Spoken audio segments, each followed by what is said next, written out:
Sir, can I ask a question on ring resonator? Yeah. Sir, if practically I want to switch of resonator, change frequency of resonance from one to other, so how can we do it on practically on ring resonator? Like already FSR and FWHM is fixed for that ring resonator. So typically, so you need to change basically the refractive index, right? Because that's basically what decides, um, yeah, everything, right? So depending on the material, there are a few ways to do it, right? So there are something known as electro-optic materials.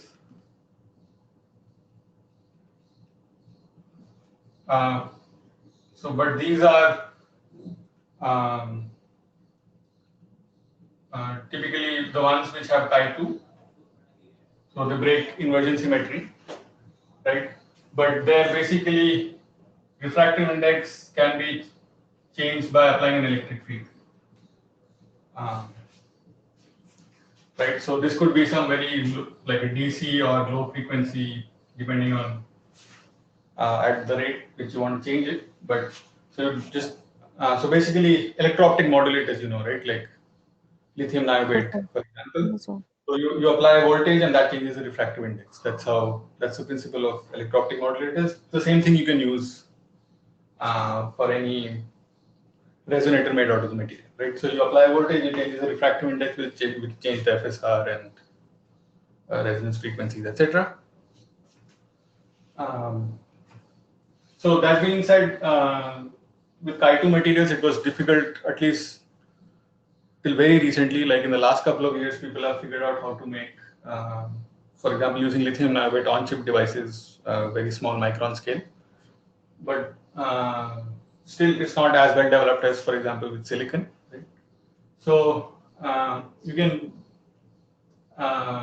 do this, but typically it was restricted to sort of big cavities. And recently, people have started making on-chip devices. But if you wanted to do this in a centrosymmetric material, like silicon nitride, silicon dioxide, or something like that, then of course this doesn't work, right?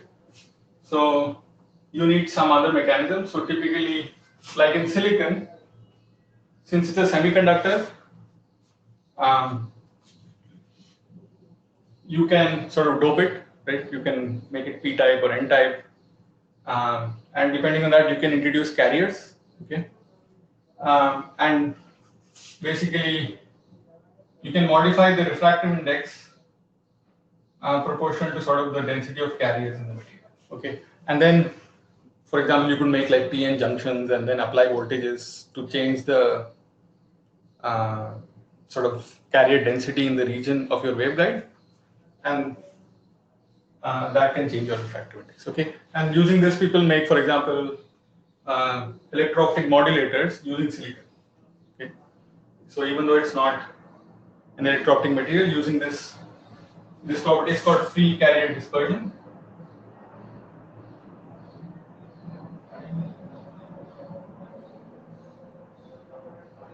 So basically, the number of free carriers in your material modifies the refractive index slightly. So, so in silicon, you can do it that way, right? Also, if, for example, 2-photon absorption in silicon causes the generation of free carriers, which in turn modifies the refractive index. But apart from that, it's difficult to do in sort of insulating large bandgap materials like glass or silicon nitride. It's difficult to actively control, so sort of dynamically change your FSR or cavity properties. I mean, we saw that because of the nonlinear phase shift, etc., the cavities get modified slightly, right? But that's sort of, I mean, it's not Sir, do it independent of possible the, charcoal white material? S2 S3? chalcogenide material also, I don't know if you can use this free carrier thing. Um,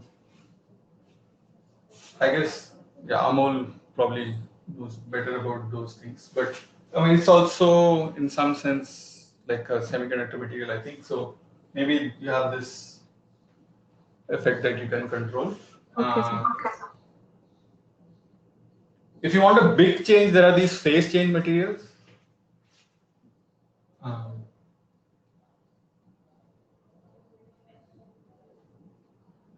right, so where basically their whole crystalline structure changes. So, for example, it becomes from amorphous to crystalline or something, depending on either a temperature change or like a electric field applied to the material, right? So there you can get a really large change, right? So even for these, like the change in the refractive index is small compared to the absolute value of the refractive index, right? So delta n by n would be still small for like reasonable amount of voltages. But if you want to change like over a huge amount, where like change by n by half or 20-30% or something like that, then there are these phase change materials basically where the whole structure of the material changes. So beyond a threshold electric field, it becomes amorphous, changes back to. So for these kind of switching applications, people are exploring now phase change materials. I don't know much about these, but I think some materials, so there are this vanadium pentoxide, like I don't know, there are a few of these. Just I mean, you can Google search phase change materials there. And you show some list of materials there. But usually, again, these are complicated materials and difficult to grow on a chip or something. So, but people are exploring these now. Thank you, sir.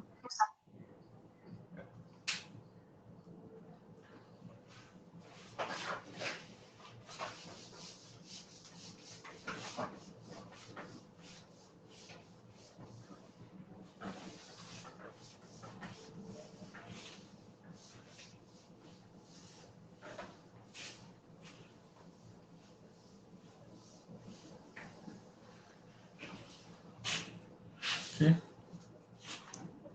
Any other questions regarding course?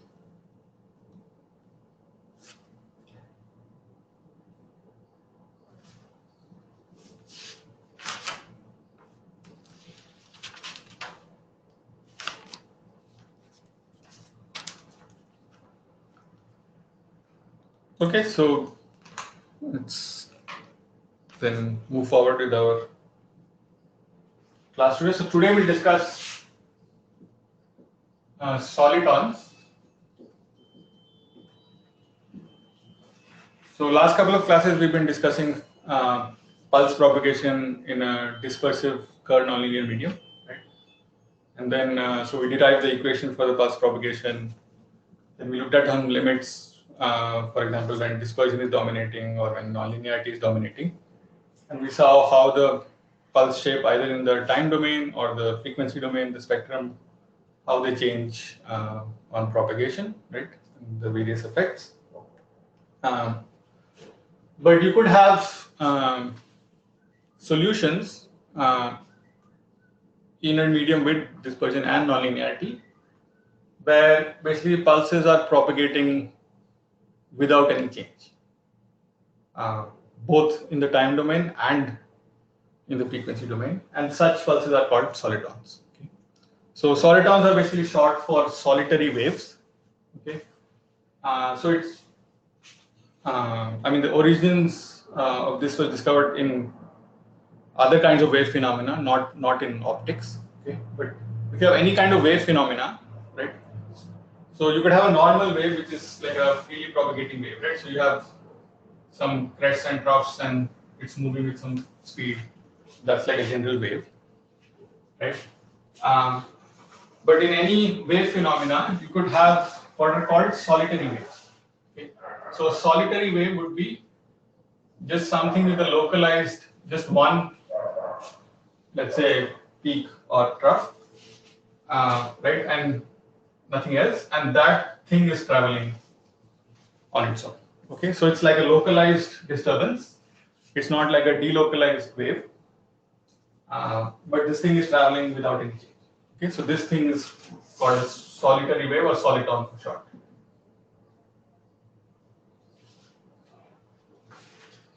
Right, so you could have this in many different kinds of wave phenomena in nature. Okay, and people discovered these in many different fields before they were sort of discovered in optics. Okay. Um, so to give you some history, um, so way back in actually 1834, um, there was this guy called Scott Russell. Okay, and he was in somewhere in England or Scotland. So he was riding. So he was riding on horse, like he was riding on horseback. So there was a canal with water flowing through the canal. Okay, and what he saw, I mean, so he saw that there was a boat here. Okay, and it was being pulled by two horses. Okay. Um,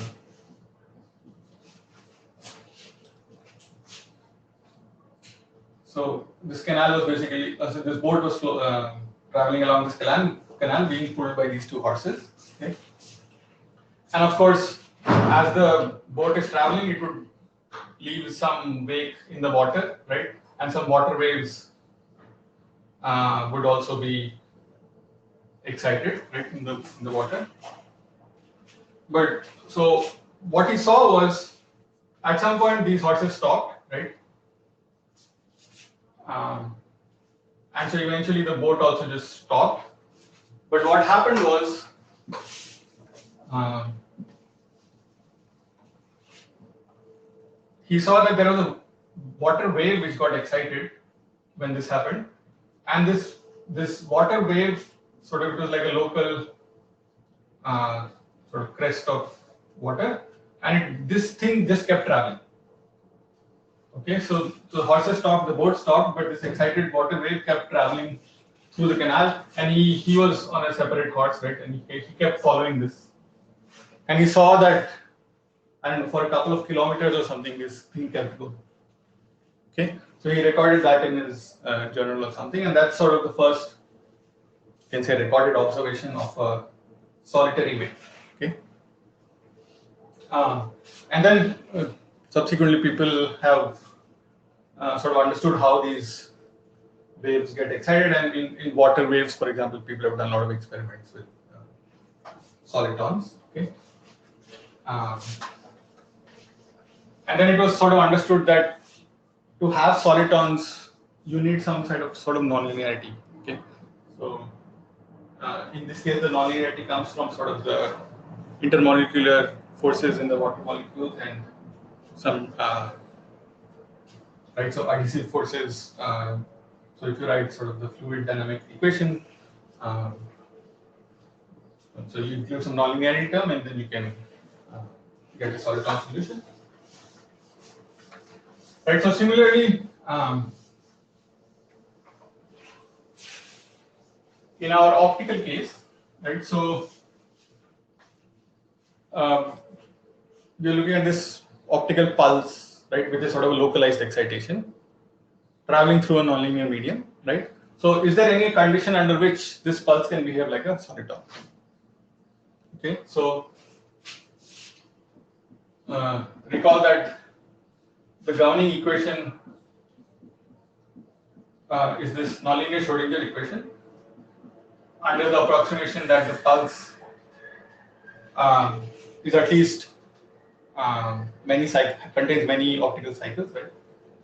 It's not the pulse is not very short; it's not a few cycles. Under that approximation, we use this NLSE,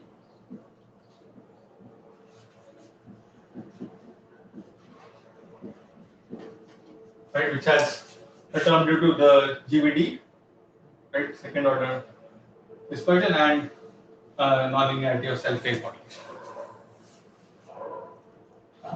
right? So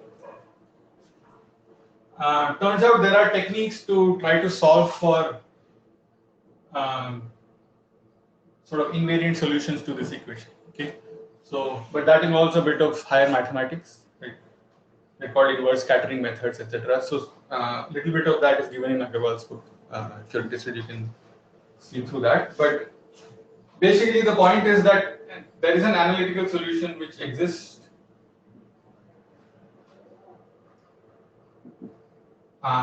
to this NLAC, and that solution is given by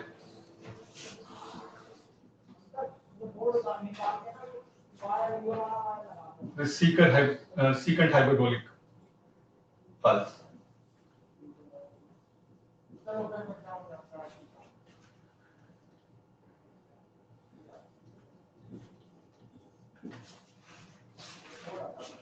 Okay, so how you derive this, as I said, involves a little bit of higher mathematics. We'll not go through that in class, but you can check that it's straightforward to check that this is a solution to this equation, right? So secant hyperbolic is 1 over cosine hyperbolic. So it's 2 over e to the x plus e to the minus x. Right?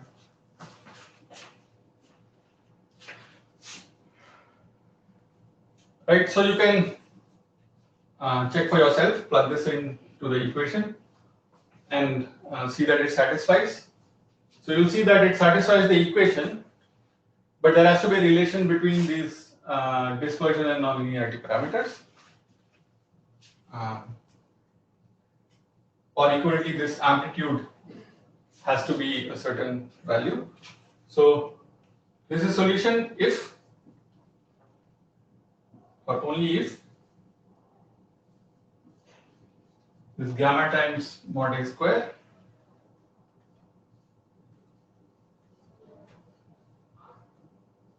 is equal to minus beta 2 over tau naught square. Okay, so so you plug this into the equation, and then for the solution to hold, you will see that you get a term where this term or this plus this has to go to 0. Okay. So remember, we normalized a such that mod a square is the power, right? So this thing is gamma p naught, right? Where p naught is the peak power at the center of the pulse, right? So the pulse looks like this. At tau equal to 0, by mod a square, p naught. Right, so this is gamma p naught, and this is beta 2 over tau square. So I don't know if you remember from the last class, these are some quantities that we defined last time. Does this remind you of something? You have gamma p naught here, and then so if you recall, so when we were discussing the case where nonlinearity was dominant, right? Then we defined this nonlinear length, which was 1 over gamma naught, gamma p naught, right? So the left hand side is gamma p naught, which is basically 1 over the nonlinear length in the medium, which is basically the length that the pulse needs to propagate to acquire 1 radian of nonlinear phase, right? And then the right hand side, if you remember, so recall, so this we defined this quantity tau naught squared divided by the magnitude of beta 2 was the dispersion length.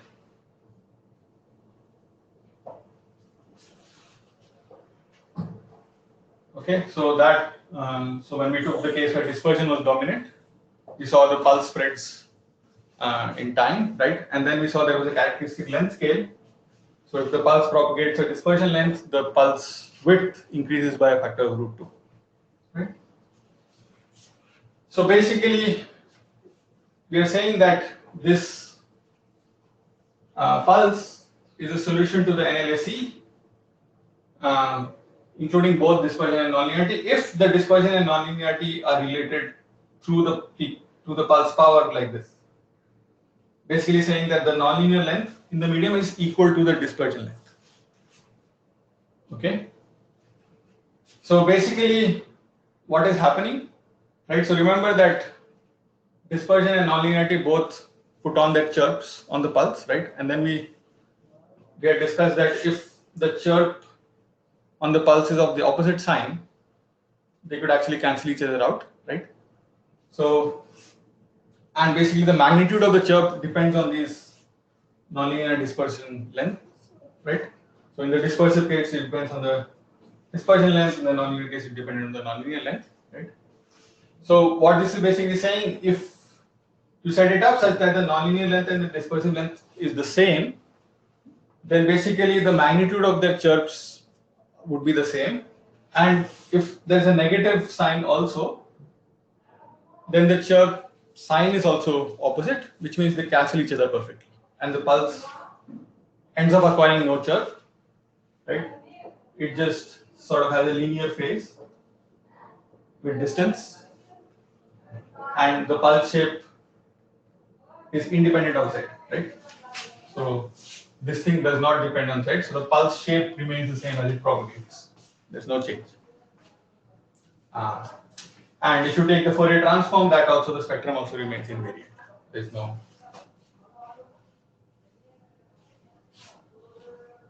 Okay, because the phase here is time independent, so it doesn't contribute to any frequencies in the spectrum. Right? So both the temporal shape and the spectrum remain invariant on propagation if you satisfy this condition. So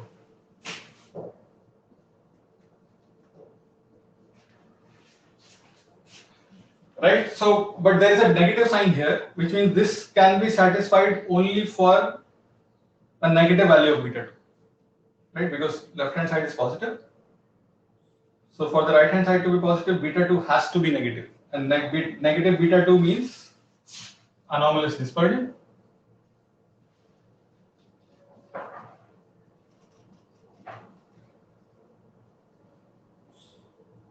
Right, and again now recall our discussion where when we were looking at the chirps, right, the nonlinear chirp was always positive, whereas the dispersive chirp could be positive or negative depending on the sign of beta 2. And if beta 2 is negative, anomalous dispersion, then the chirp had a negative slope, okay, which is the case needed to satisfy this. Okay, so when you have this condition and LNL is equal to LD, then the slope is also exactly equal, and when they add together, you get net zero chirp.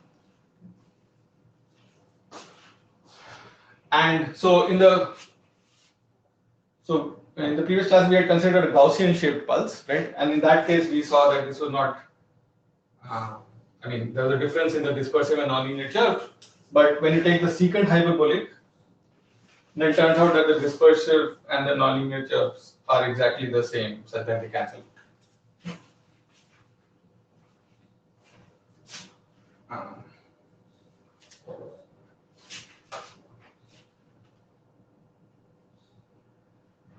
Okay, so how does this pulse look? So this, if you take the power, which is mod A square,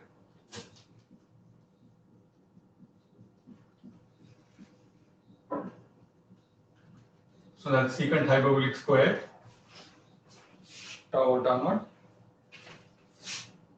Right, so if you plot again this power versus time, then the pulse width, the full width half max, tau p, is related to this tau naught by this factor 2 times log of 1 plus square root 2.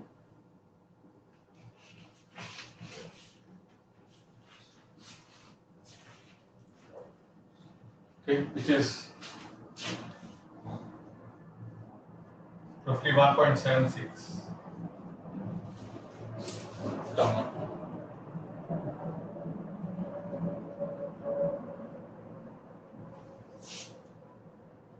Okay, so you can see that basically for your pulse to propagate as a soliton, it has to have a very well-defined shape, right? And also it needs to have a very particular power. Right? Only then such that this is satisfied.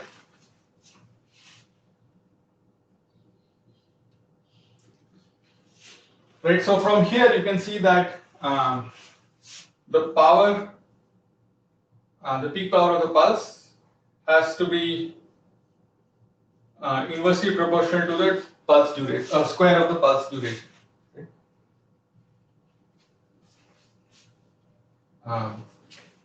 So if you want a soliton with a shorter pulse duration, the peak power has to be much more.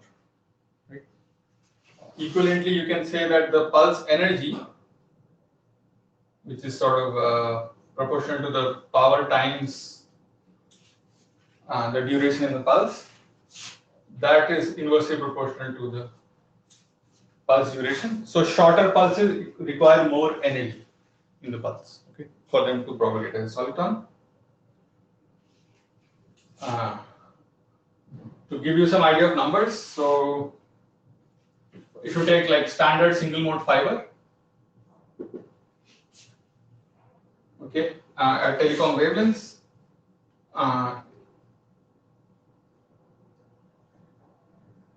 for a 100 femtosecond pulse duration, right? So SMF, like typical values of gamma is about 1 per kilometer per watt, and beta 2 at telecom wavelengths I think is about minus 25 picosecond square per kilometer. So with these, if you take 100 femtosecond pulse, then you need a peak power of 500 watts. Okay, it sounds like a lot, but with these ultra short pulse lasers, you can get peak powers in kilowatts and even sometimes higher. Okay, so this is not as large as it sounds.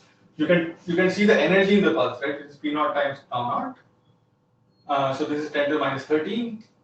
This is 10 to the 2. So the energy is about 10 to the minus 11. So that's still like picojoules, 10 picojoules, right? But now if I go to a longer pulse, right? So instead of 100 femtoseconds, if I increase the duration to 10 picoseconds, so go 100 times longer in the pulse, then you would see that the peak power goes down by 10 to the 4, right? So this goes from 500 watts to 50 milliwatts. Okay, now you can see this is actually very low power, right? And these parameters are actually what are used for optical communications. Okay, so the data rates are in the tens of gigahertz range, right? So we use pulses of tens of picoseconds, and the powers that are used are typically few milliwatts or tens of milliwatts. Okay, so people also try to build like optical communication networks which are based on solitons, right? So again, that's useful because the pulse propagates without any change, right? So you don't get any pulse spreading due to dispersion or any intersymbol interference or anything like that, right? No.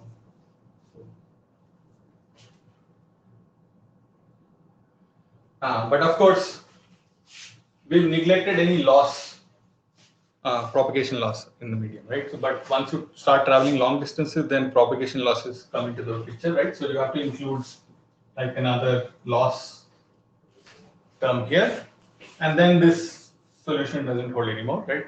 Of course, the pulse will keep losing energy. So this is valid only for short lengths when you can neglect the loss. Okay.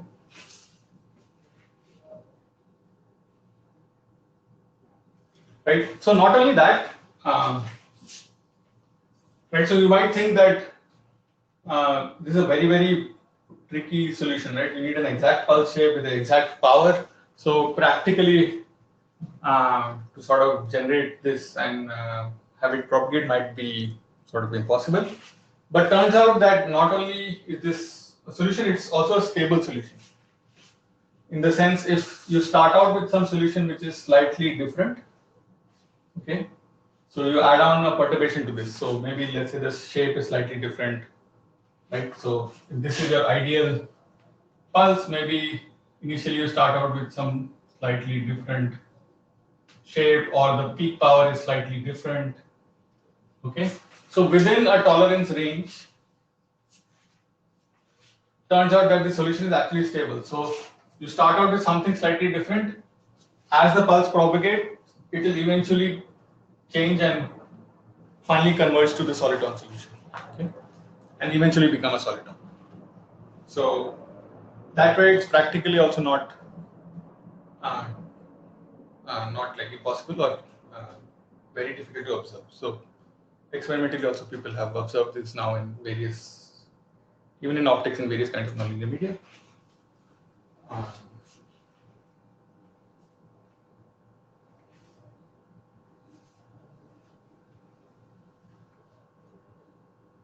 okay, so yeah, it being a stable solution also helps that uh, any perturbation while propagation or any noise doesn't sort of make the solution decay.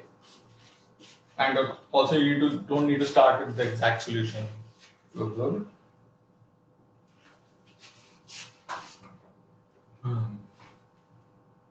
Right, so these conventional solitons are so-called bright solitons in the sense that, I mean, there's like a bright pulse, so there's uh, like no light anywhere else, but just a pulse where you have bright light, so it's called bright soliton.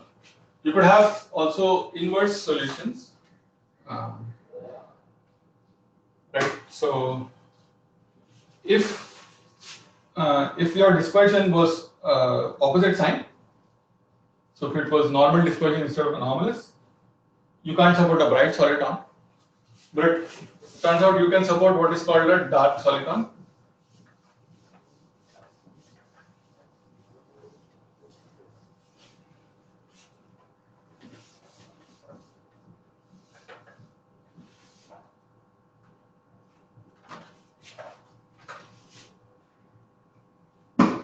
So if you had normal dispersion,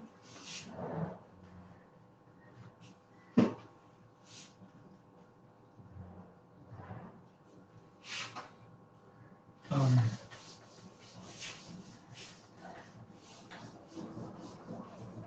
then also there is a solution, there's an analytical solution which exists.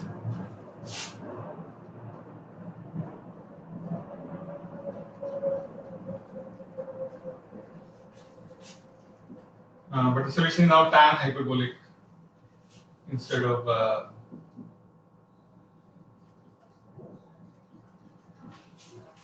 secant hyperbolic. Okay, so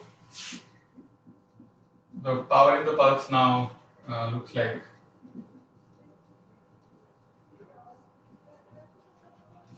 tan hyperbolic square, right? So tan hyperbolic um,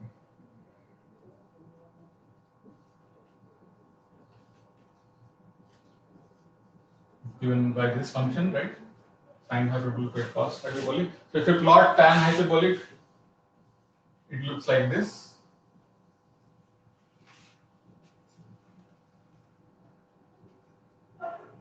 Goes from -1 to +1, crossing 0 at 0. So then tan hyperbolic square, when you square this, looks like this.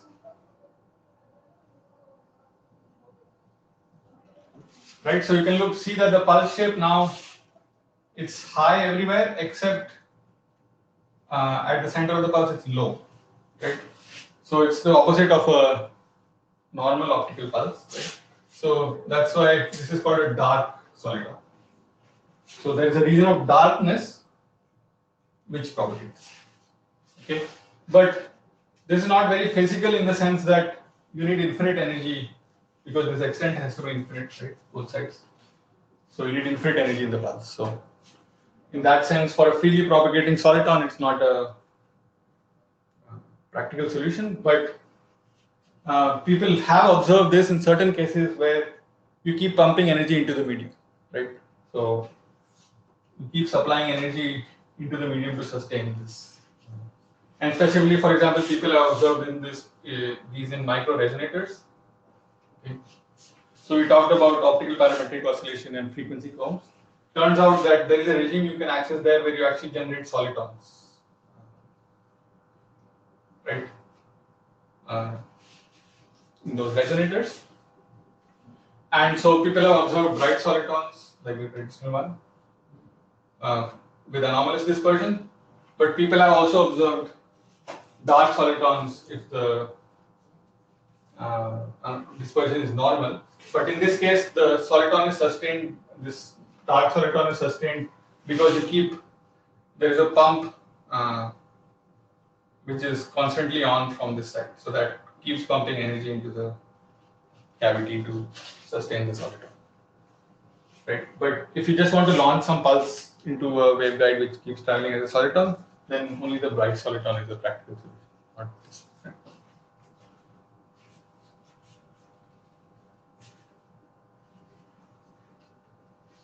Okay, so but yeah, it's very interesting, right? That with sort of a complicated nonlinear equation, you could have solutions which actually are invariant, right? Don't change.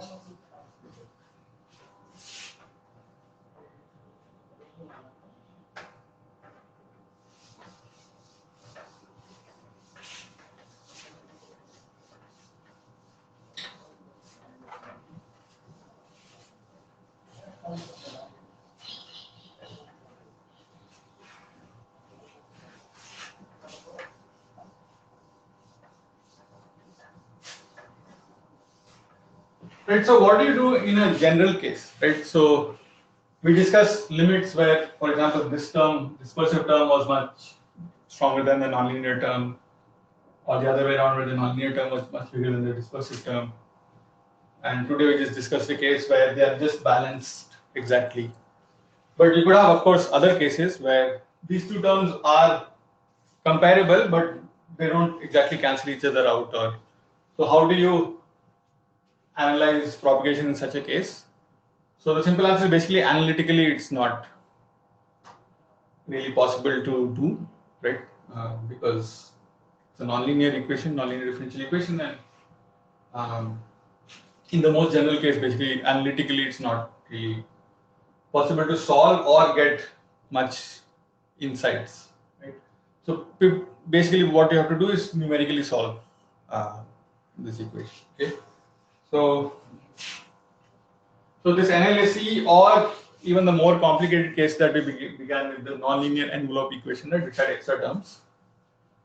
You can solve both of these using numerical techniques, right? Where you basically split up the propagation into very small steps, right? And then sort of linearize this equation and then keep updating the amplitude after each step. Okay. So this method is sort of now well established and it's called split step Fourier method.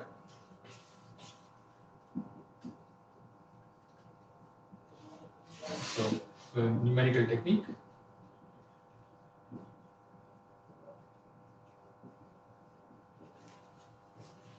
Okay. So it's called split step because, as I said, we will so you have some propagation distance, right, in Z, starting from 0 up to some length L. We split it up into very small steps. Okay. And then basically sort of linearize this equation and solve each small step and then upgrade, then go to the next step, etc. And then Fourier is because we will keep going to the Fourier domain, like the frequency domain, and back to the time domain. So we'll keep taking Fourier transforms after each step, and that is because basically this dispersion term is easy to implement in the frequency domain, right? So recall what dispersion was doing was just adding a phase in the frequency domain, right? We just multiplied a0 of omega by some e to the I beta 2 omega square, right? So we just multiplied by a phase. And then we took inverse Fourier transform. The time domain looked very complicated. But in the frequency domain, it's just a multiplication of a phase. Similarly, for the nonlinearity, in the time domain, it was very simple, right? It was just multiplication of a phase, right? And in the frequency domain, it became complicated. So what we'll do is apply this dispersion in the frequency domain and this nonlinearity in the time domain, because those are easy to do. And then we keep going back and forth between time and frequency, right? So I can write this as sort of a sum of a dispersion operator plus a nonlinear operator, right? So the dispersion operator is this, and then nonlinear operator is this, right? So what we'll do is we'll do the dispersion operator in the frequency domain, and then the nonlinear operator we'll do in the time domain, because both these are just multiplication of phases, right? So this one,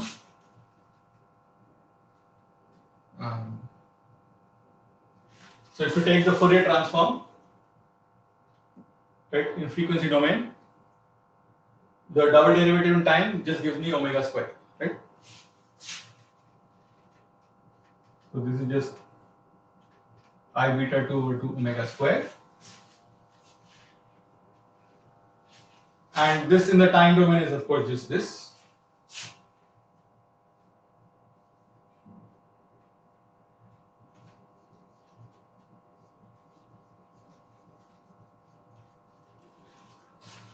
Sorry, not a square, right? Because we operate this on A.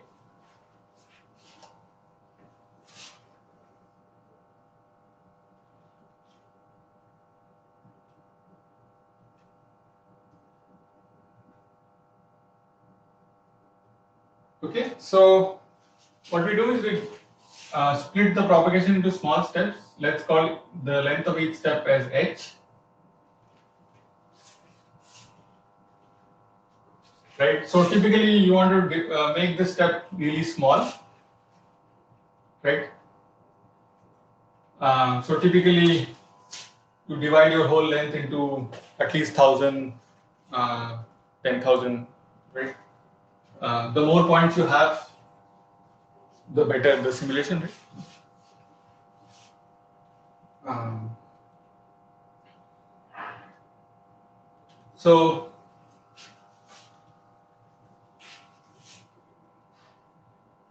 what we do is we say that in each step only one of these is operating. Okay. So in the actual case, of course, both dispersion and nonlinearity are acting together everywhere. But to make it solvable, what we do is we say that in one step there is dispersion, then there is nonlinearity, then there is dispersion, then there is nonlinearity. Okay.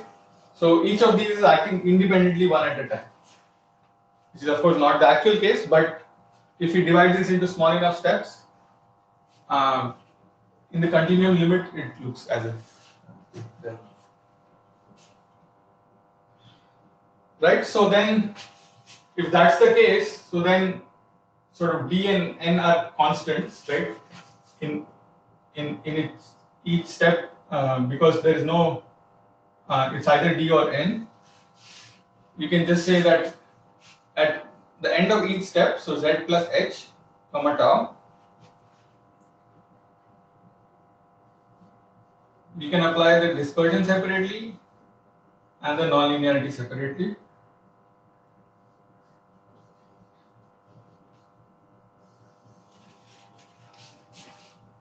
Okay.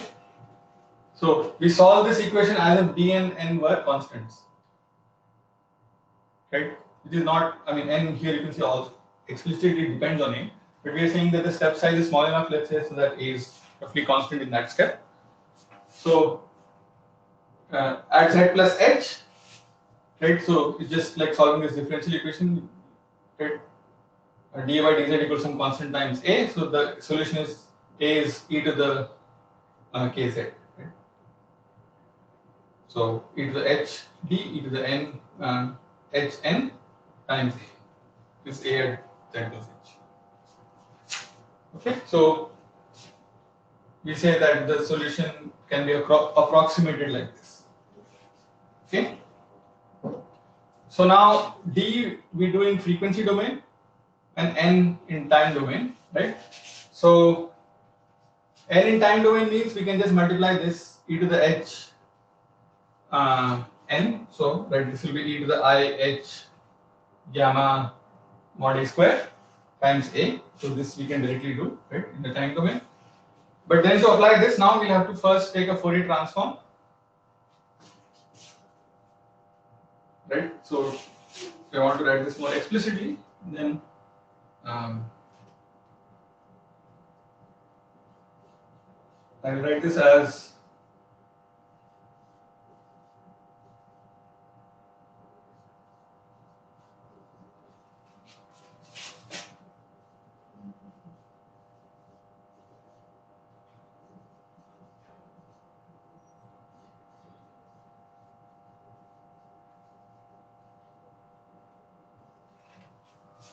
right. So I first multiply. So I have the pulse in time. I multiply by the nonlinear phase in time domain. Then take the Fourier transform. Right now I have something in frequency domain. Then I multiply the phase due to dispersion in the frequency domain, and then take inverse Fourier transform back to get back to time. Okay, so at each step I do two Fourier transforms. Right? At each step I do first I start with the phase multiplication, do a Fourier transform, do another phase multiplication, then do an inverse Fourier transform. That gives me one step. Right? And then I just keep doing this at every step until you reach the end. Okay. So, right. So then all you're doing is just multiplications and Fourier transforms. Okay. And with these numerical software, right, like with this fast Fourier transform techniques, the Fourier transforms can be really fast. Okay.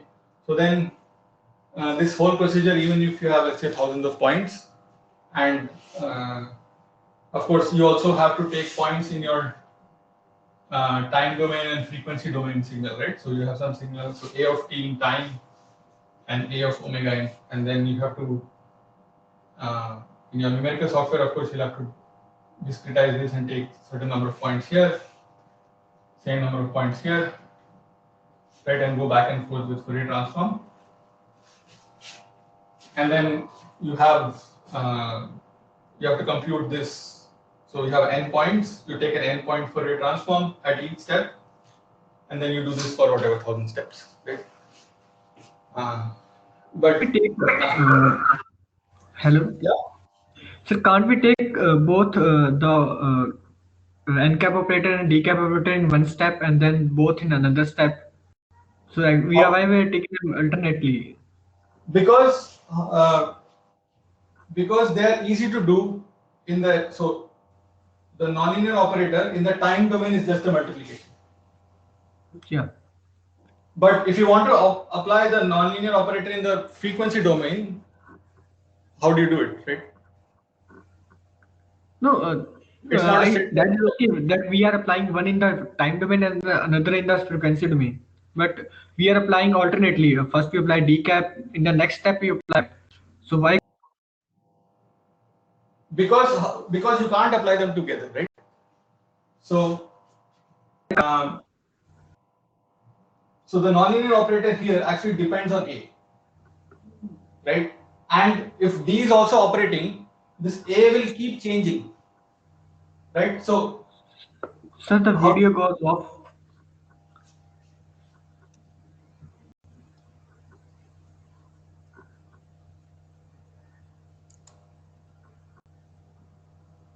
Yeah. So if dispersion is also acting continuously, right? This A of tau is also changing continuously, Yeah. right? So then what A of tau do I use to multiply with my uh, for the space, right? So when I apply the nonlinearity, I say okay, dispersion is not acting. This A of t is constant for that time. Okay, sir. Um, yeah, because it's this is what is called an implicit equation in the sense that yeah, these two can't be separated. We are writing it like this, but in some sense, D and N are not independent, right? Because D changes A and N depends on A, Okay, sir. right? So this is an approximation we are doing that for small steps, let's say dispersion acts, then nonlinearity acts, then dispersion. So we change an implicit equation into an explicit equation, but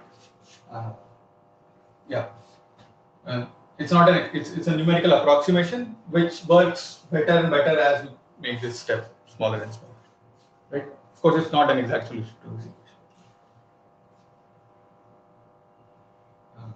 But there's no better method, and this works because computers have been growing more and more powerful. Right now, you can do these things for very complicated signals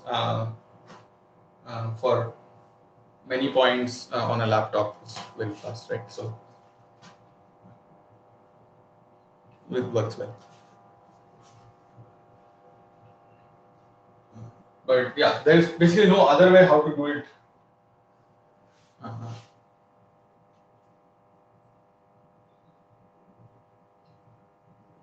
Because I mean, you also have numerical differential equation solvers, right? But they don't work well for nonlinear differential equations. So basically, this is the only method which works well. You sort of linearize them, and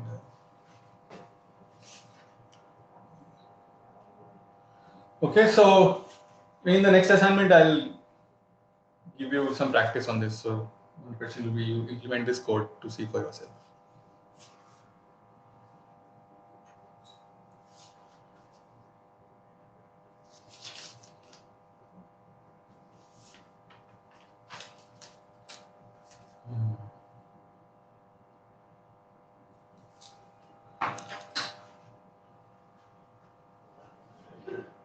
Okay, so yeah, that's all I had for discussing nonlinear pulse propagation. Do you have any questions?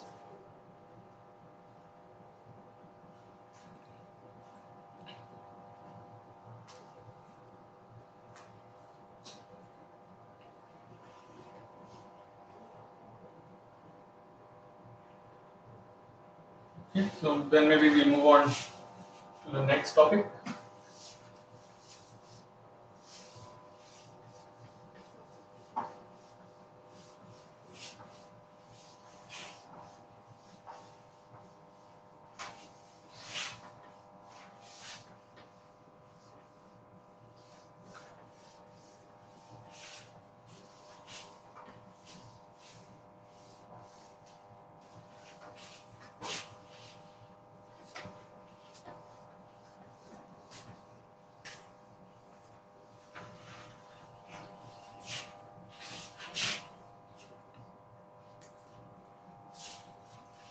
Okay, so next topic to discuss is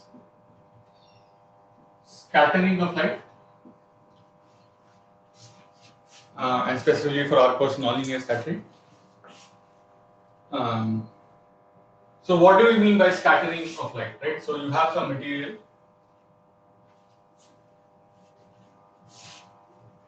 right? So it could be whatever solid, liquid, gas. It has some arrangement of atoms or molecules, um, and then if you shine some light, so let's say you shine a laser at some particular frequency, So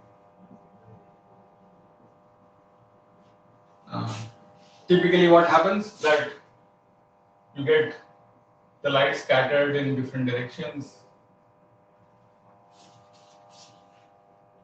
right? So even though you excite your material with a well-defined mode, both in frequency and let's say a well-defined spatial mode, typically what you see is the light gets scattered in all different kinds of directions, and this scattering is basically happening due to inhomogeneities in your medium, right? Which means, like, for example, the density in a certain region is different from another region, right? So the material is not totally homogeneous. It's not uniform everywhere. There are some inhomogeneities. There are some defects here and there. There are some regions where density is higher, some regions where it's lower. You can imagine that for the light field, looks as if there's like a different places have different refractive indices, for example, right? And these inhomogeneities are basically so you can imagine like how does wave propagate in a material is, right, when an input electromagnetic wave creates a polarization in the material, and that polarization responds and then modifies the wave propagating, right? So the polarization induced is different in different regions. It's inhomogeneous, which leads to scattering in different directions. If the material was perfect, no defects or no inhomogeneities, then there would be no scattering, right? The laser beam would just pass through the material. Of course, inside the material, it will have like it will see the refractive index of the material, etc. But otherwise, there won't be any scattering if there are no inhomogeneities. Can we say that first the atoms absorbs, then they emit in all the directions, and that's why scattering No, happens? no, there's no absorption going on, right? So remember, like typically we are working in the transparent region of the medium, right? So, for example, it could have some band gap, but our frequency is very low, right? So we are far away from any band edge or any energy level, so there is no absorption happening. Okay, so it's just the dielectric properties of the medium. There is no absorption or re-emission happening.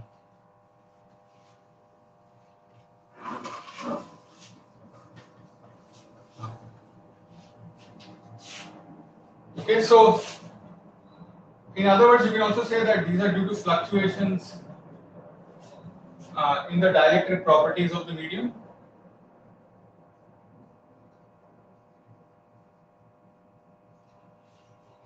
Right, so the density, as a result, the refractive index is sort of changing as a function of position and time. Right, it's not constant. So these fluctuations are causing inhomogeneities and causing scattering.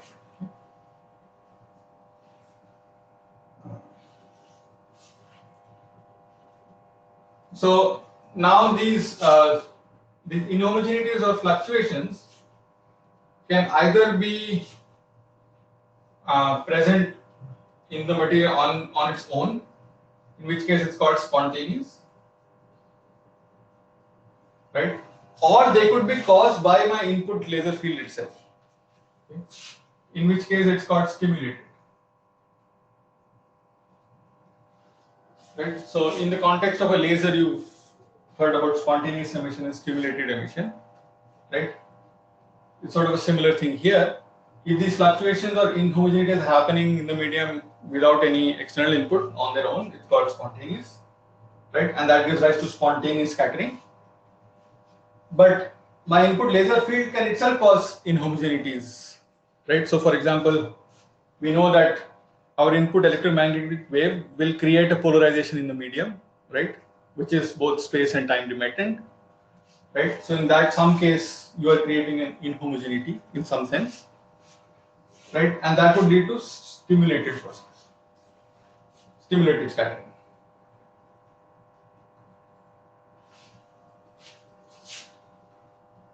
Okay, so if you typically look at the spectrum of this scattered light, right? So I excite with a single frequency laser. So I just have my spectrum just has single frequency, and then I look at this from any medium. If I typically look at this spectrum of this scattered light, right? The spectrum, of course, will have a component at your input frequency, right? So the photons from your input beam are getting scattered. But typically what is seen is that in addition, you have other peaks at different frequencies. Okay.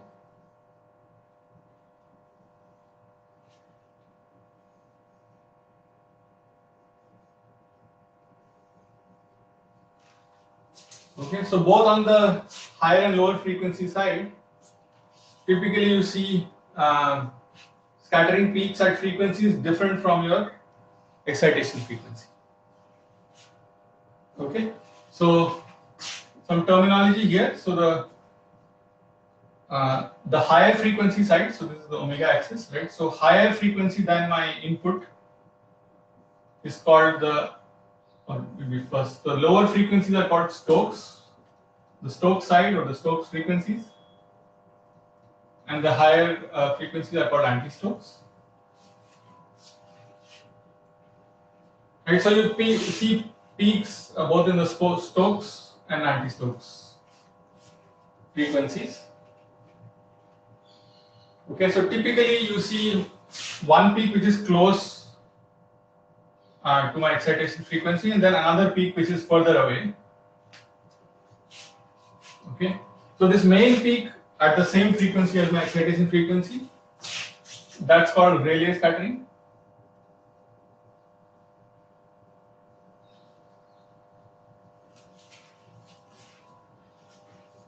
Okay, and that is basically an elastic scattering, right? So, which means that the energy of the photon scattered is the same as the energy of the photon incident. There is no energy lost in the medium. It's an elastic scattering. But then these other processes are inelastic scattering, right? So the two peaks closest to the input laser, they are called Brillouin scattering peaks.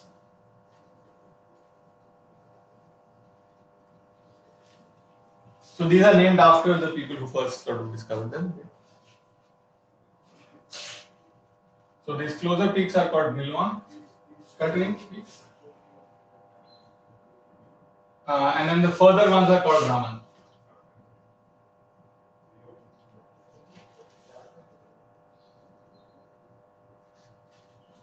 Right, and these peaks are equally spaced on both sides. So this detuning here, omega will be the same. Similarly, this delta omega Raman will be the same.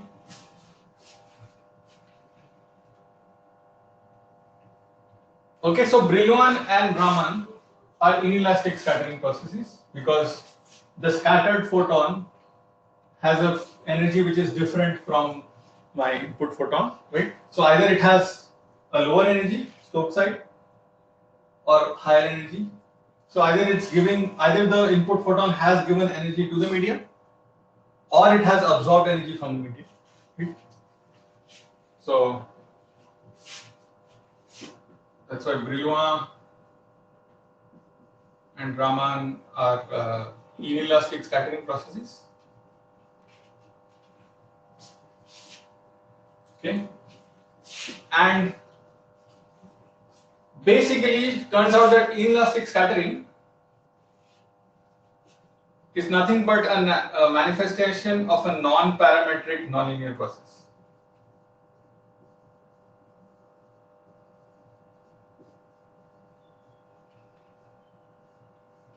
Right, so why is it nonlinear? Because the frequency is changing, right? So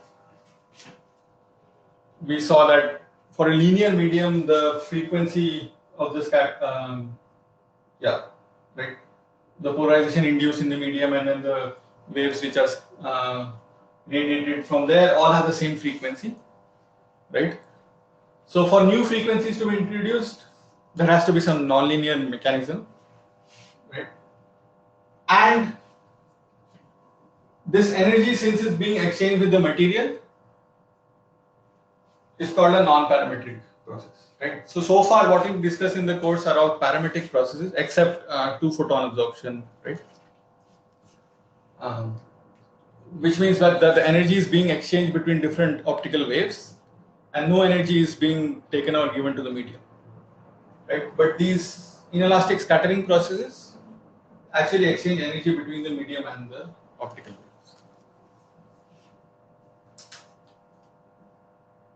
Okay, and to be more specific, energy is exchanged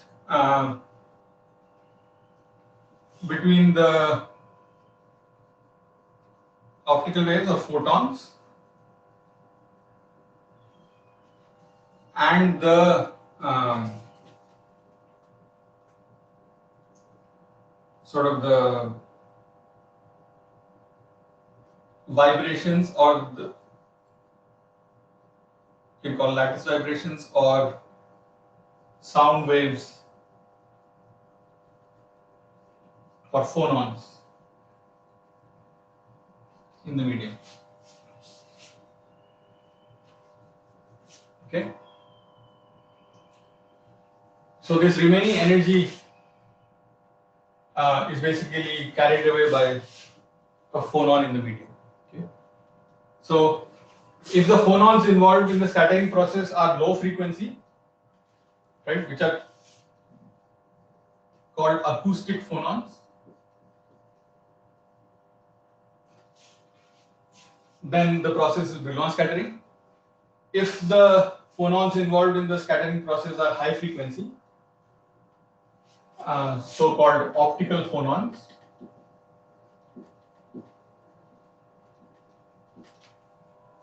then the process is called Raman scattering. Okay, so phonons are basically just lattice vibration in the medium, right? And you have different types of different modes of lattice vibrations. So I don't know if any of you have done solid state physics. You would have seen some of this, right? So depending on the different modes, right, you have different frequencies of those vibrations. So there are some low frequency vibrations which are called acoustic phonons, and then there are some high frequency vibrations which are called optical phonons. Sir, one So, question, sir, please. yeah. So the number of acoustic phonon generated in both the frequency will be the different, like h nu something, the formula will be different for both high frequency and low frequency.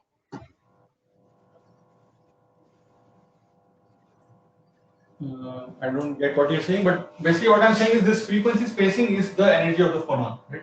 So whatever this frequency shift is, so in Brillouin scattering, the energy of the phonon will be h cross omega.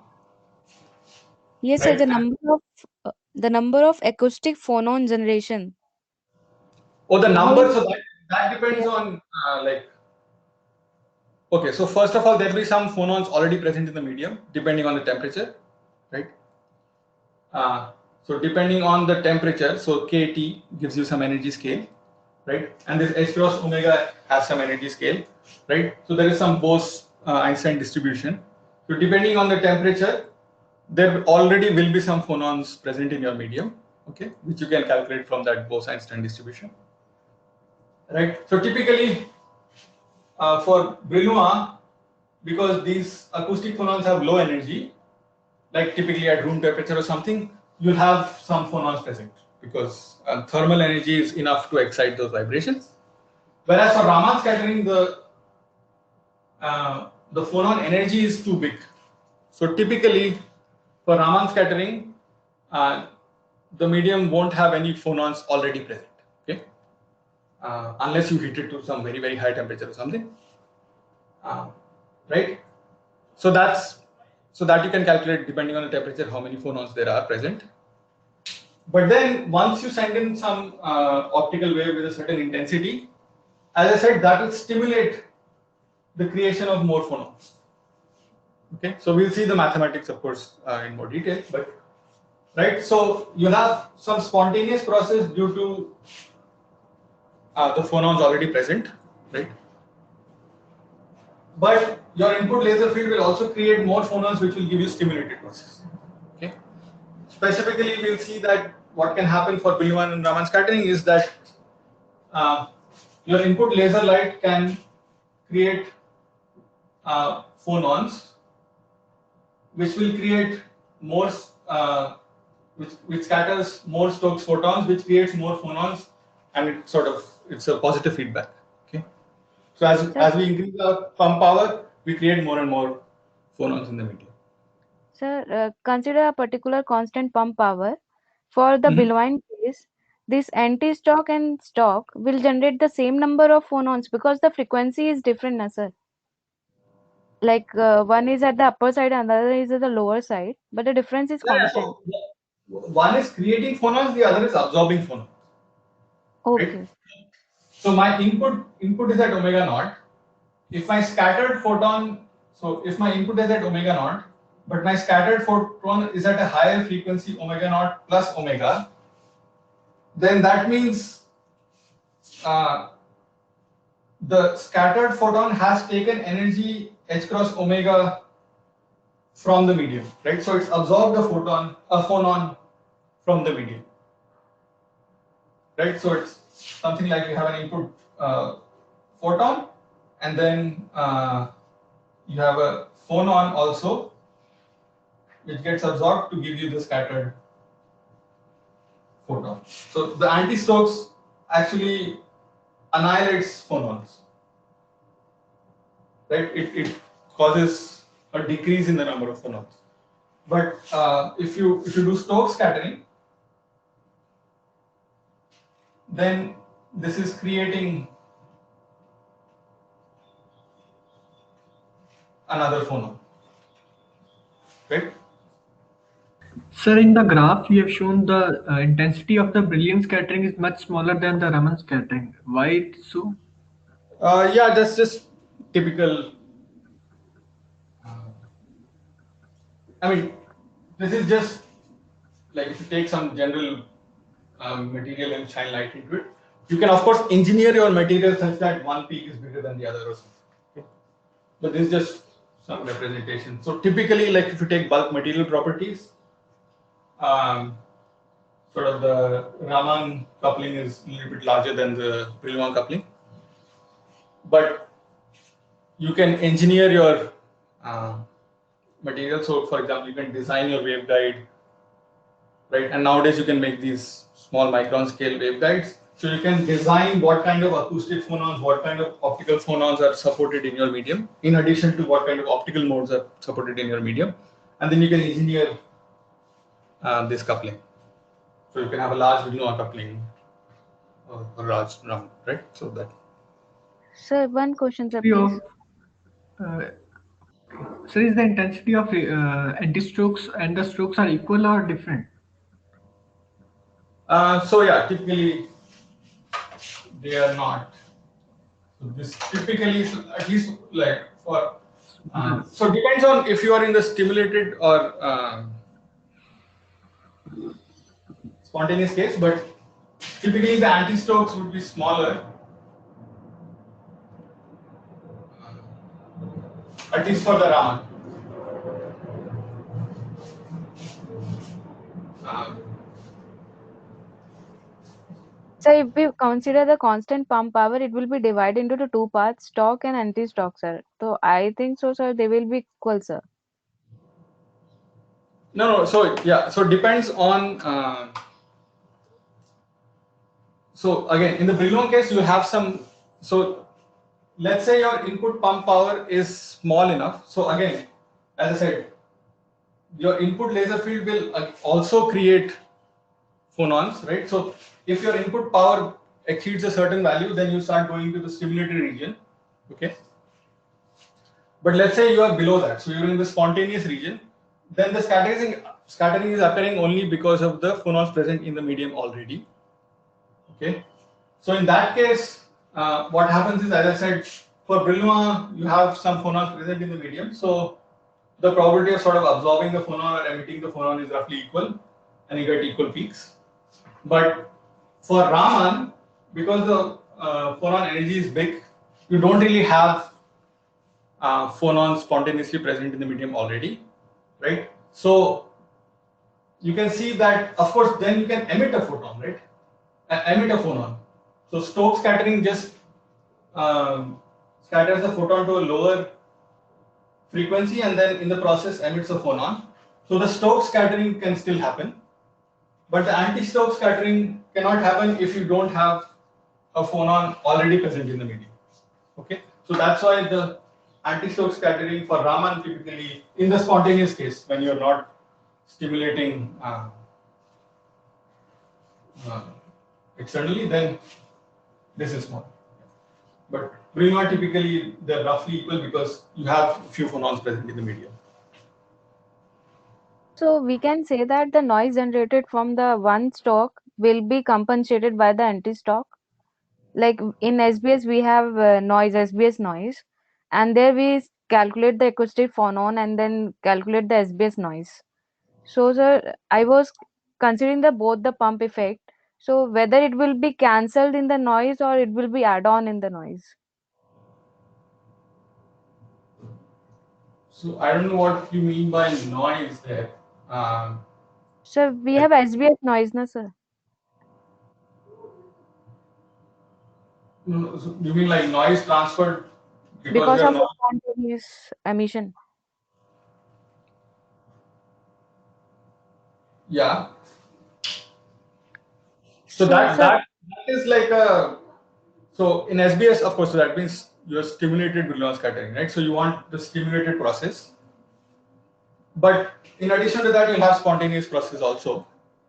Stimulated process, as you know, the phase it's a coherent process, right? So sort of the phase is well defined, but spontaneous is a random phase, right? So the noise is because of the spontaneous process. It's just like a laser. Like if you take a laser, the the gain is happening because of stimulated emission, right? And I'm getting some output light, um, and all the stimulated emission processes are in phase, coherent, and gives me yeah, they all have the same frequency and phase, but there are some spontaneous emission events happening also, which are random phase, right? Which is what gives noise to the laser output, right? So the reason why a laser has a line width is because the ultimate line width, the lowest laser line width that you can get is ultimately limited by the spontaneous. Similar is case here. If you take any simulated process, right, the ultimate limit to how much noise there is will be given by the spontaneous component. So of course, which keeps going down as you keep going higher in power, and the simulated process keeps increasing. The ratio of the spontaneous to the simulated keeps going down. Okay, so even in the laser, you will see that you can if you have higher powers, then you can get a lower line. Yeah, so similar with any kind of stimulated spontaneous process. So uh, and when you're looking at this noise, you'll be looking at a particular frequency. So for example, you'll be looking at the Stokes frequency. So then you don't care about the anti-Stokes. You're only seeing the spontaneous emissions into the Stokes.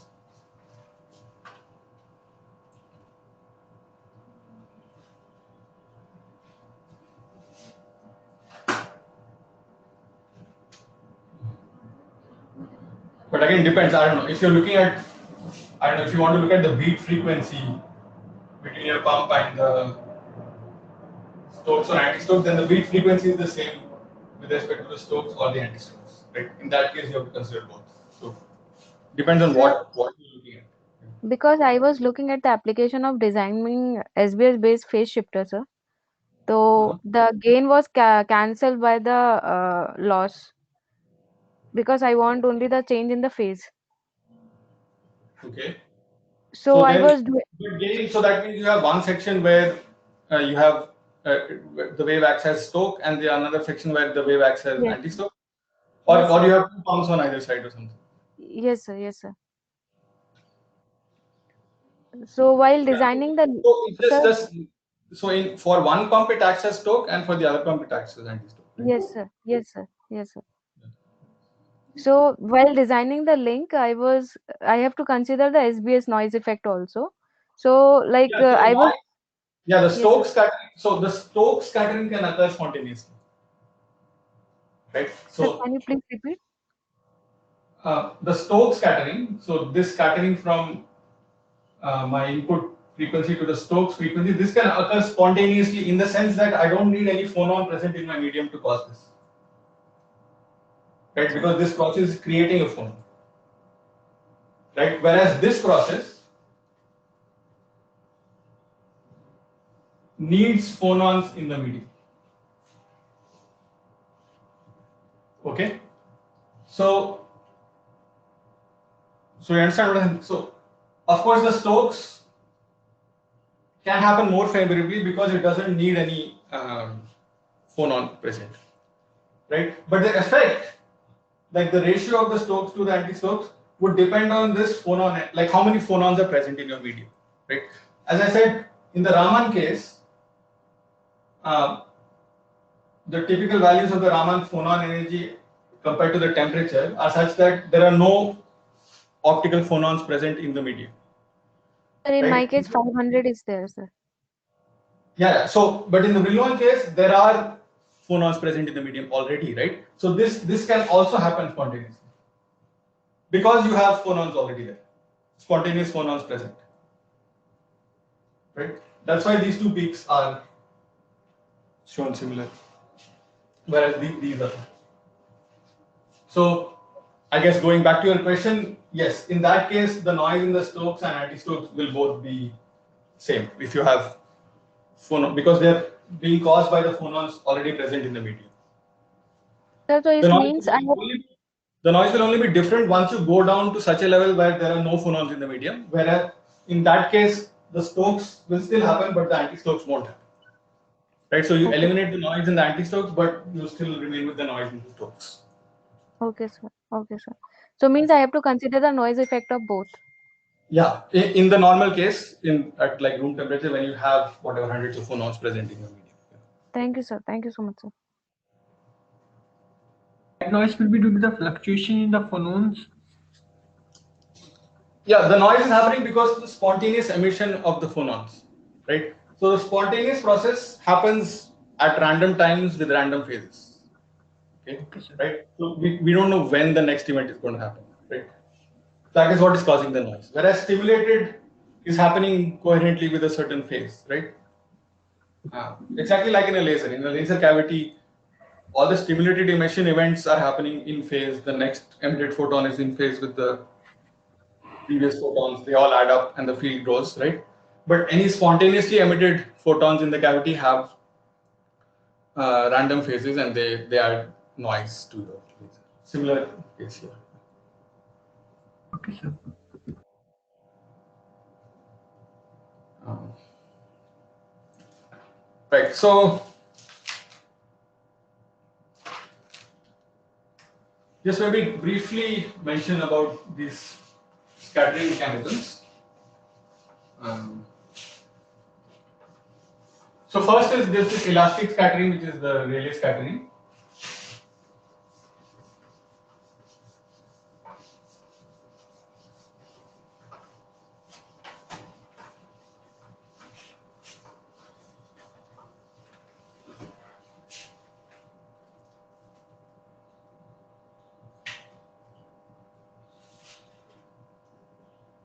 Right. So the for the Rayleigh scattering, um, the strength of the scattered light. So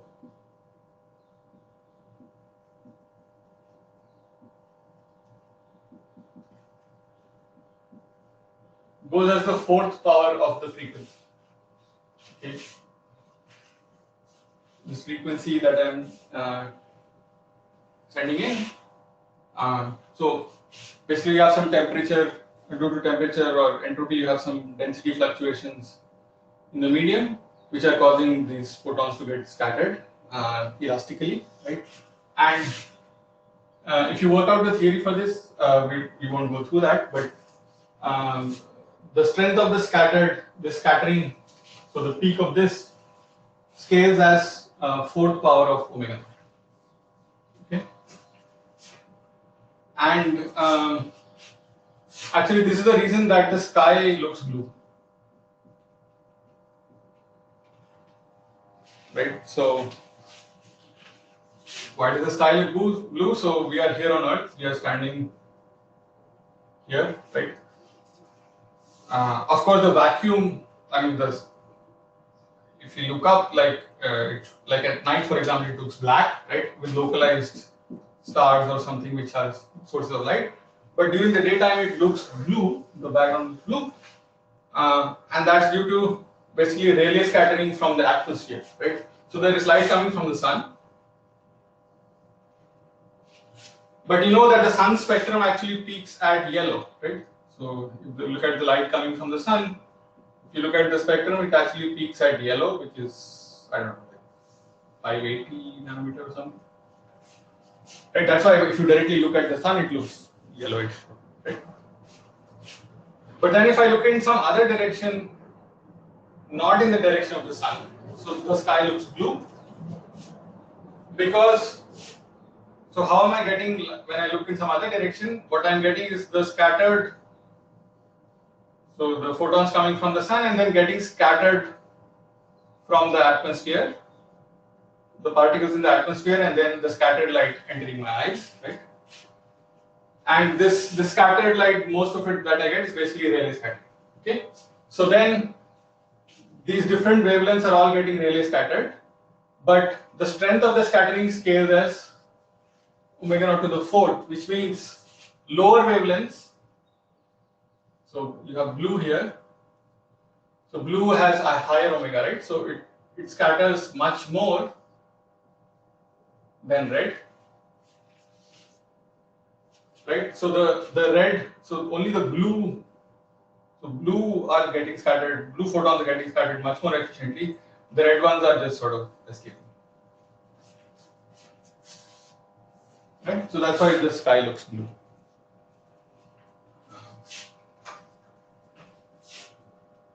You can now wonder why do you stop at blue? Why doesn't it do violet if it only scales with frequency? Maybe you can think about that. It's the same reason why in the evening, right? So during sunrise or sunset, the sun is at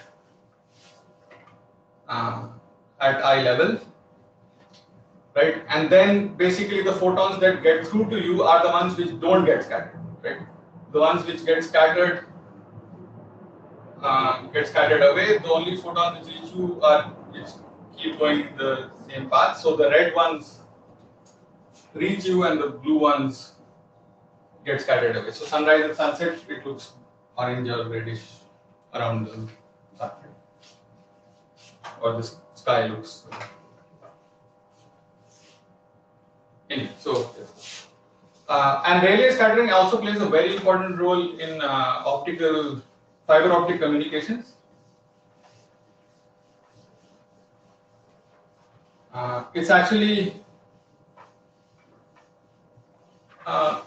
Rayleigh scattering is basically the limit that optical fibers have reached in terms of losses. Okay, so people have learned to make really good quality optical fibers. Okay, without like any defects, extremely smooth, etc. And the final limit, they still have some very small amount of loss. Okay, and that loss is coming basically due to Rayleigh scattering, which you can't really eliminate because glass is an amorphous medium, so it has density variations in it inherently, right? So if you look at the loss, so if you plot this loss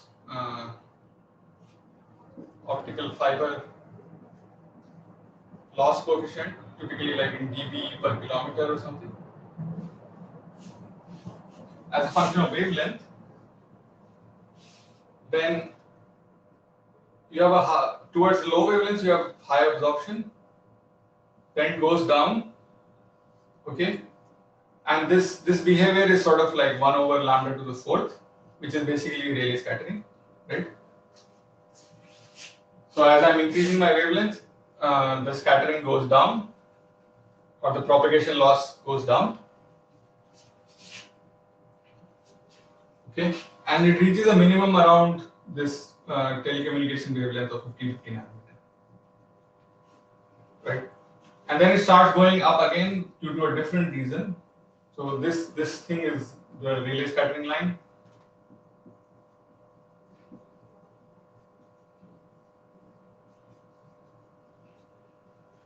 Whereas it starts going up again due to infrared absorption in the medium. So basically due to like OH and SiO bonds present in the medium, they absorb high wavelength light. But if you just had Rayleigh scattering, then it should keep going down with 1 over lambda. But yeah, so at the 1550 nanometer wavelength, we sort of reach the lowest loss limit, which is permitted by Rayleigh scattering, and that value is about 0.2 dB per kilometer. Okay, so it's a very low loss, and especially just limited by Rayleigh scattering. You can't really do much better.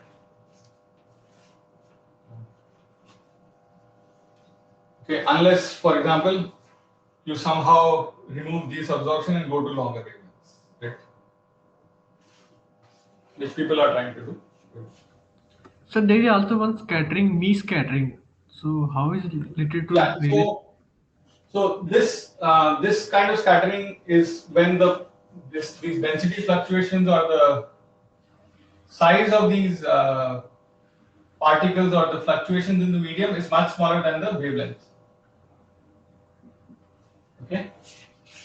So if I take some size d for these density fluctuations in the medium. So if this d is much smaller than lambda, where lambda is the wavelength of light. So basically, these are acting like point particles as far as the light is concerned. Right? So then you are in the Rayleigh scattering limit. So D is the distance between the atoms or density fluctuations. D is the size of these pockets or what you want to call it. Or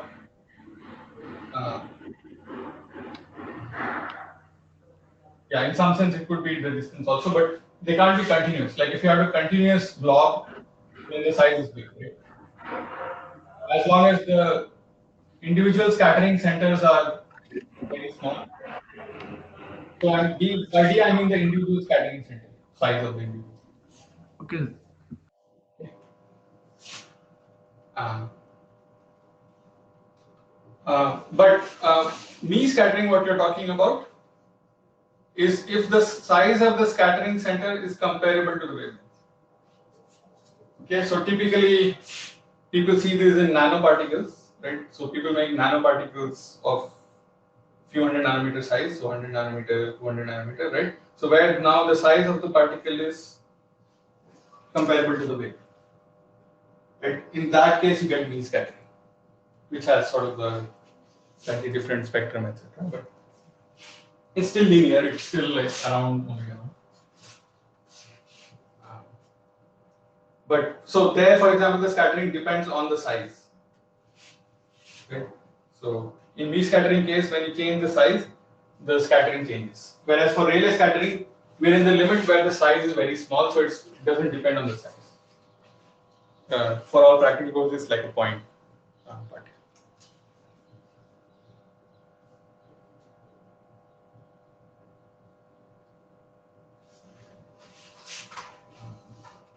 Yeah. Okay. So that's Rayleigh scattering.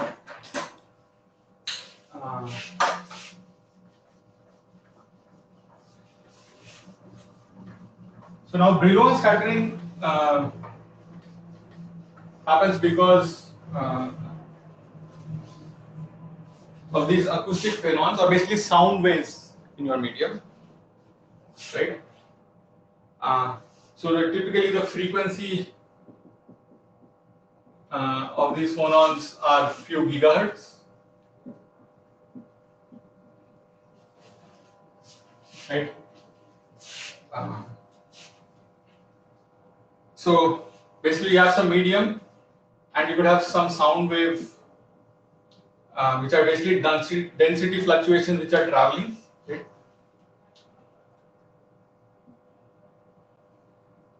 So, and you could have some incident light, and now it sees this moving density fluctuation, right, and gets scattered.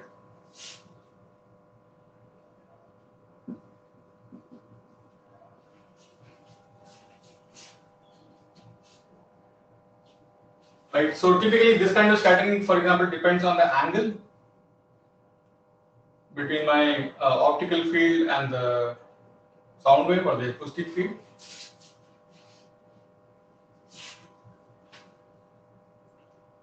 Right. So that will be some sort of phase matching you can imagine, right? As you change the angle, how the phases of the sound and the optical wave interact would change.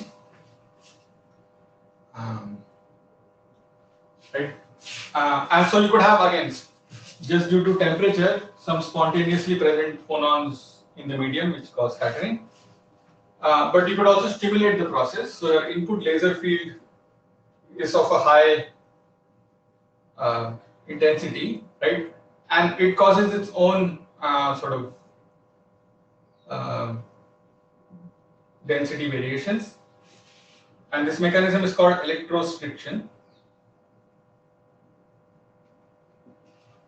Okay, where basically an intense optical field in a dielectric medium causes like these density fluctuations and excites sound waves. Right? So your input electromagnetic wave itself will excite sound waves, right, which will again couple back to your field and cause this scattering, right? And so if you get into that stimulated regime, it's called stimulated Brillouin scattering.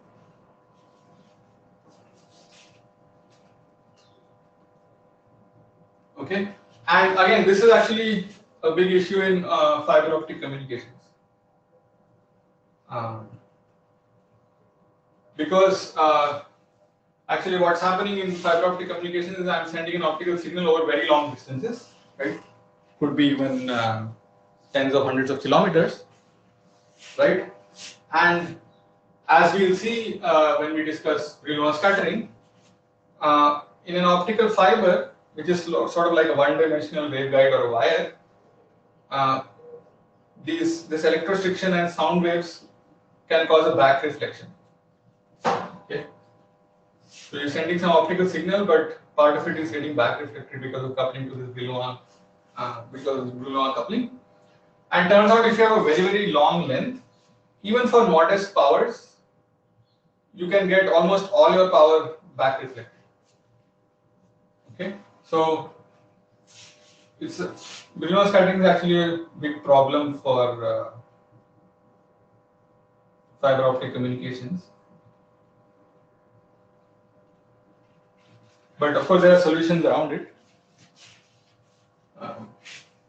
Right, but a priori, if you just send an optical wave, try to send an optical wave through an optical fiber for long distances, right?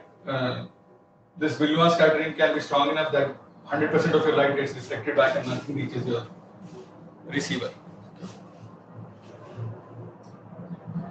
So in optical fibers, this frequency shift is about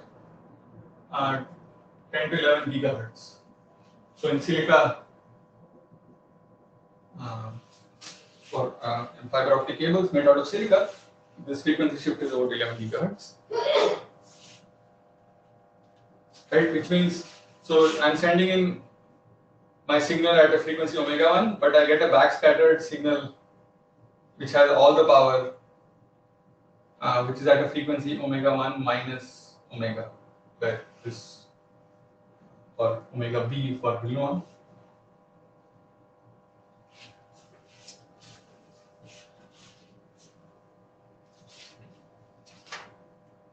Okay.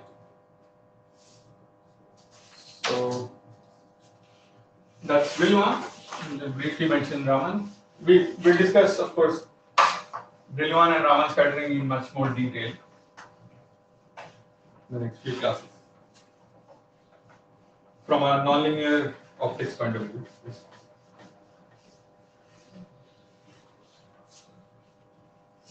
Right. So Raman is now due to the optical phonons, right, which are at a much higher frequency. So the way to represent that is sort of you have energy levels in your medium. Okay, so you have sort of your ground state where all the atoms and molecules are, right, and you are exciting your input laser at, or so-called pump laser at some frequency omega p, right? But there's an excited state for this medium which is at a phonon frequency shift omega r, which is the Raman. So this is the Raman shift or the optical phonon frequency.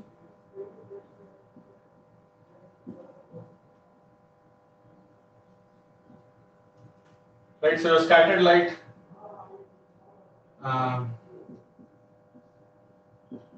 can be shifted by this Raman frequency, right, where the part of the energy of the input photon is taken away by this or given to this optical phonon in the medium. Okay, or you could have the reverse process where pump gets scattered to a higher frequency while absorbing an optical phonon. That would be the anti-Stokes. So Brillouin is most efficient in solids, right? Because you need a propagating sound wave, right? But Raman can happen even in gaseous or liquid media because these high frequency optical phonons can happen. So imagine you have some gaseous molecule, right? So you could have vibrating bonds, which are basically acting as these optical phonons. Okay, so this Raman can happen in gaseous, liquids, solids, any kind of medium. And actually, this Raman shift, by looking at the spectrum, how much Raman shift you're getting, you can actually identify what materials are present, what kinds of bonds are present in your medium. Okay, so Raman spectroscopy is actually a very valuable tool for measuring different kinds of materials. Okay, so if you look at the phonon dispersion diagram, so-called, or like if you plot, you take a material and if you plot the phonon energy versus the phonon wave vector, or you can imagine like there is some sound wave in the medium with some wave vector and frequency, right? So there, just like for optical waves, for phonons also you can have some kind of diagram like this. And so you have two branches, one low frequency branch and then one high frequency branch. So this is the acoustic low frequency branch, which gives you Brillouin, and this high frequency optical branch gives you Raman.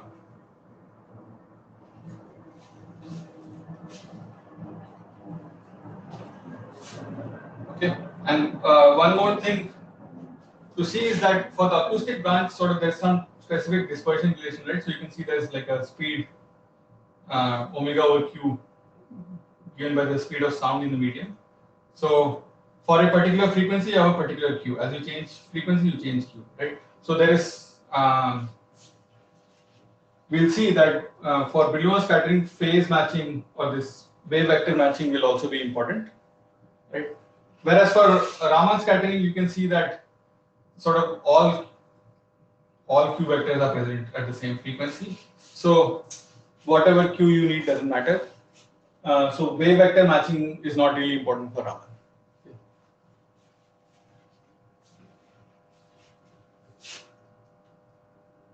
So this Raman frequency shift is typically much larger than the Brillouin. So this is typically tens of terahertz, right? So Brillouin was gigahertz. This is terahertz. So again, if you take silica, so Brillouin scattered was around 10-11 gigahertz, whereas Raman scattering happens to I think like 3 to 5 terahertz.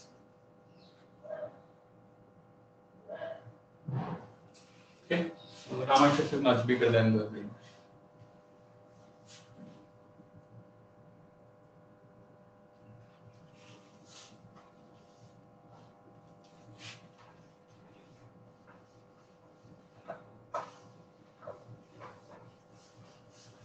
And just one last thing I'll say is about stimulated scattering today.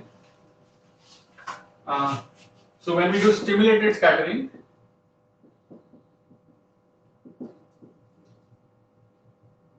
right? So imagine you have some material here of some length L. Okay, I send in a strong pump wave at omega p, and then I send in a weak Stokes at omega s, right? And the difference between these is, let's say for Brillouin it is the Brillouin phonon frequency, for Raman it is the Raman shift, right? So this omega s is either omega p minus omega b or r, depending on you're doing Brillouin or Raman, right? And so within the medium you can have this Stokes scattering, right? You can scatter from your pump into the Stokes, right? And when you scatter into the Stokes, so you can represent by this level diagram, right? So you're scattering from the pump into the Stokes and in the process creating a phonon, right? And then this phonon further stimulates scattering from the pump to the Stokes, which creates more phonons, and this cycle keeps going. Okay? That's the stimulated process. So what this stimulated process leads to is like a gain, just like for example when we had four-wave mixing, right? We had a strong pump and weak signal, and we saw that there was gain. Similar is the case here. So if you look at the signal power or like the Stokes at the output will be amplified compared to the Stokes at the input by some gain, right? So this positive feedback is creating more phonons, is creating more Stokes photons, is creating more phonons, right? That leads to gain. This gain factor is typically given by some constant times my pump intensity times the length, right? So of course we derive these relations in the next few classes we go through, but just to give you an idea. So right, so this looks like a nonlinear process, right? Even in the four-way mixing we had some gain like this, where the gain was proportional to pump power here, right, with some nonlinearity. Similar is the case here. So this G is some nonlinear coefficient, which is depending on the scattering, either Brillouin or Raman, it will be some material property, right? And then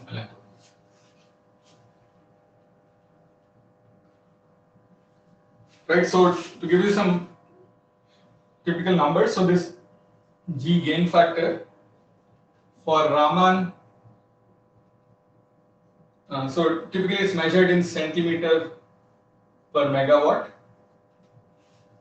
Right, so the units are meter per watt, you can see. So intensity is watt per meter square. This length is meter, so you get watt per meter. So this is meter per watt. Okay. So the typical units in which they are measured as centimeter per megawatt. So for Raman, typically it's around 10 to the minus 2.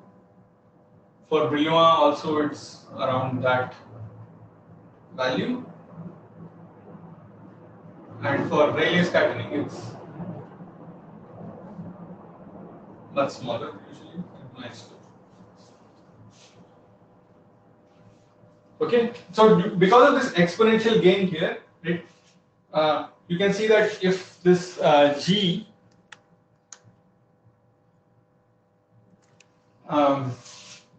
if this capital G is like, let's say 20 or something,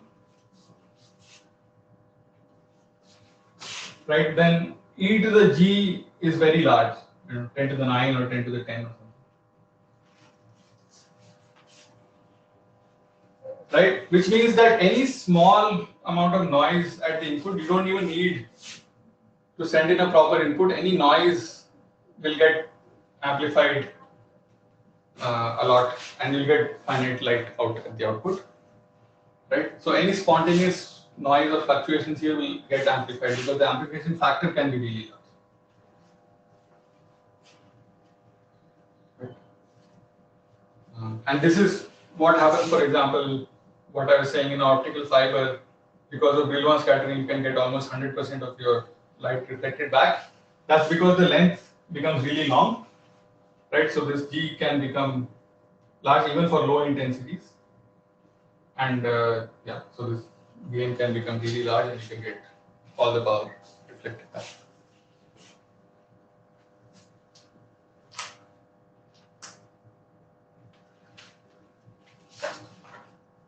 Okay, so basically in the spontaneous case, the strength of this scattered light is proportional to how much input light I send, right? So if I double the input light, my scattered light would double. So in that sense, it's sort of linear, the spontaneous case. But when we go to the stimulated case, right, we sort of go into the nonlinear regime, and you can see that it scales nonlinearly with my input pump.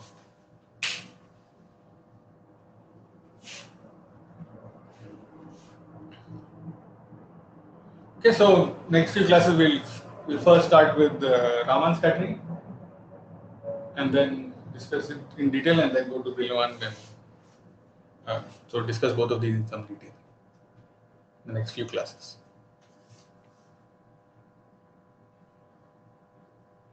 Okay, any questions? Sir, what we have Yeah. here 10 is to minus 2, 10 is to minus 2, and 10 is to minus 4. That's the G. Okay, G value. This Coupling, this is a coupling factor, sir.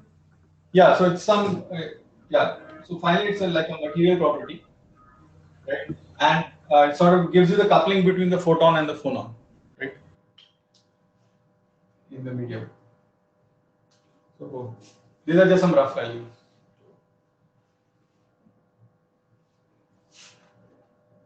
Right, so we'll see. So this depends on some material constants. We'll see in the next few classes. So this is something like that gamma. In the four-way mixing case, we had gamma, right? Which was the effective nonlinearity, which depended on chi3, right, and mode area and things like that. So similarly here, we'll see that we can define an effective chi3 for this Raman or Brillouin interaction also, and then this G will depend on that value of that chi3. Okay, sir.